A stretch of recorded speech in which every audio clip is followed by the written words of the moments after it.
We're joined by Cate Buchanan, a mediation and process design specialist, as well as the specialist editor of Accord 29, the latest edition of the acclaimed publication series published by Conciliation Resources, which collects rigorous analysis of peace processes around the world. For those who might be unfamiliar, what is the concept of peace mediation support? Peace mediation is a mixture of international organizations, including the UN and regional organizations such as the European Union, African Union, as well as international non-government organizations and what we call pro-peace or pro-mediation states such as Switzerland or Norway and others, who all come together to form a community of practice that works to support peacemaking in different ways. And peacemaking specifically refers to all the efforts and initiatives that might be undertaken to support conflict parties, warring parties, which are typically governments, militaries, armed groups, to come to some kind of negotiated settlement. And in the last 20 years, we've seen a huge rise of actors in this space.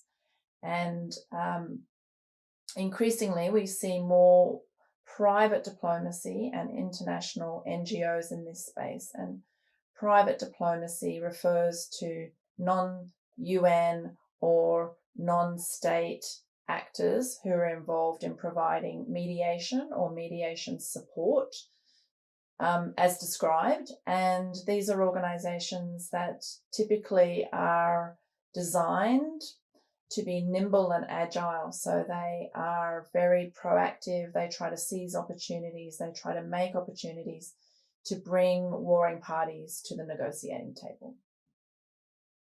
And with that background in mind, I'm hoping you can give us a rundown of some of the primary themes as well as the conclusions that came out of this most recent Accord publication. So the Accord is number 29 in the long-running series that Conciliation Resources has had for the past 25 years. It is regarded as one of the sector's leading analytical resources because it brings together perspectives from analysts, practitioners, donors, conflict parties, civil society, and it's always a lively blend of those different voices and perspectives. And in this Accord, which has a focus on what we call early or pre-formal peacemaking, the phases that are often very difficult to pinpoint, quite opaque, very nebulous. There's a lot of things that are going on behind the scenes, very discreet, often very confidential. And in some contexts, this work is denied because conflict parties are uncomfortable or not ready to be seen to be talking with each other, certainly not negotiating with each other. So these early and formal pre-formative phases relate to trying to nurture and create the space, the confidence and the trust of conflict parties and other influences, and those might be civil society or business people, religious leaders in that society, to try and promote peace and the value of dialogue. So the Accord has a significant focus on inclusion in peacemaking, and there are several different ways in which we come at that. The first one is an important point about path dependency, and that the earlier in peace processes that inclusion options and practice are set down, the more likelihood there is of some of those pathways sticking for the course of what is often many years of negotiation. And we see that it's very hard to retrofit inclusion into exclusive processes. And these are very exclusive processes because they are usually negotiations that are dominated by armed actors and male armed actors. So women's exclusion is particularly pronounced. So in the Accord, inclusion as a theme is woven across many different articles. including a focus, for example, on a very interesting experiment that has been occurring in northern Syria around the role of women in public life and the connection to peacemaking, right over to the ways in which young people are promoting and pushing for different ways of thinking about peace and security. In the Accord itself, we placed a strong emphasis on having a lot of women as writers, as well as peer reviewers. We also placed an emphasis on trying to bring forward the perspectives of individuals who are what are referred to as insider mediators. Those are generally people that are working in a conflict-affected setting. They might be from one particular group or another, an ethnic group or a religious minority or majority. They are somebody who has a particular credibility, a particular standing, is seen as an honest broker. These individuals are really highlighted across the Accord, and we also include articles from individuals in Afghanistan and in Myanmar who exemplify this type of insider mediation. Some of the other themes across the Accord include the need to accompany both armed groups as well as government actors.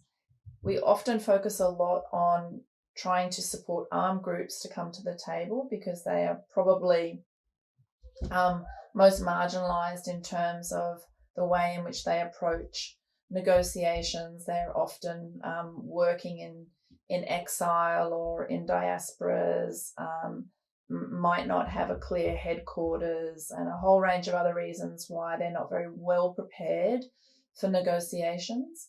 But the Accord also argues that so too are many within government not aware of how to prepare for a peace process, how to negotiate in good faith, and for all of those entities to think about the different ways in which you can negotiate with compromise in mind.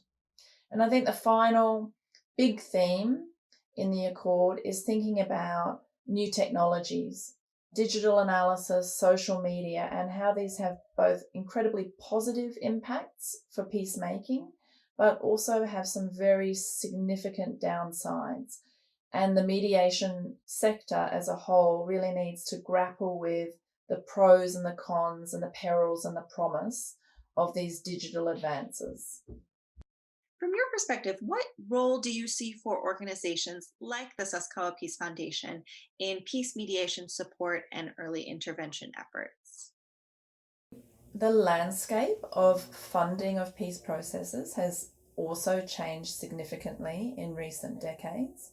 It's become much more complicated in many ways, and part of that relates to anti-terror prescription regimes in many states that inhibit entities from engaging armed groups that are on terror lists from different entities, be it a government or a regional organisation.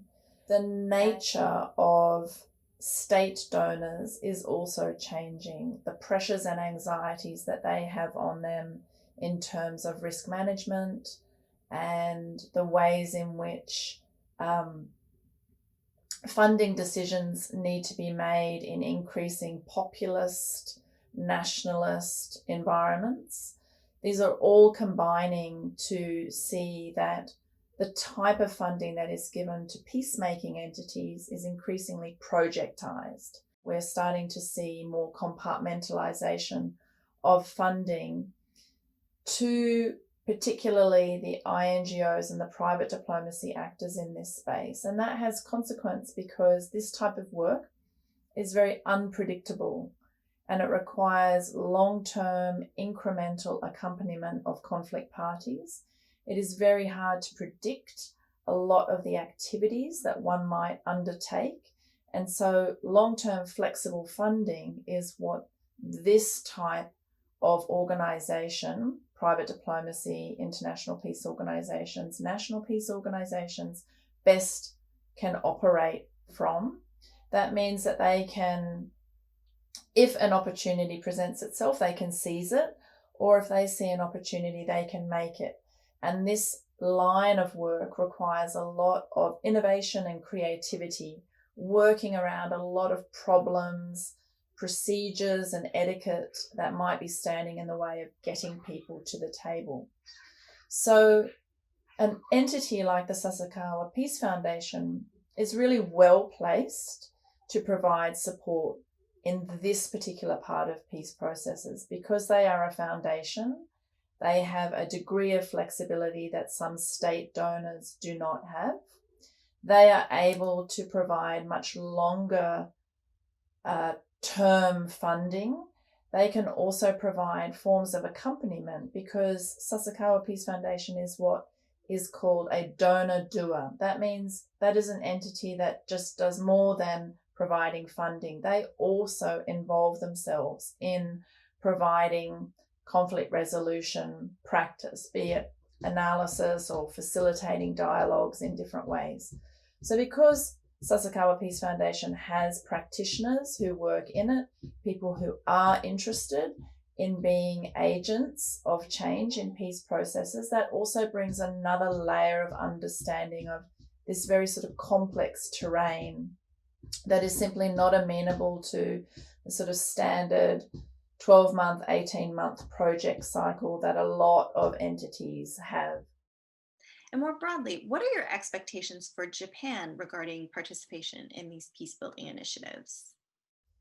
I think Japan is a country that is regarded as very neutral, and it doesn't come into complex conflict settings with particular agendas. And other states have interests and agendas, all states do. And some of those are positive and some of those are very negative, and they are quite difficult to manage. I think Japan is generally regarded as a state that has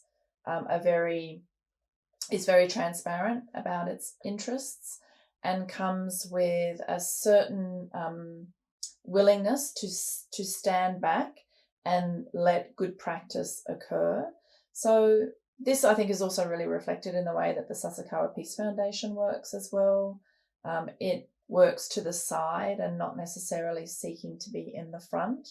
And that is really important for putting conflict parties and conflict affected communities in the driver's seat in peace processes.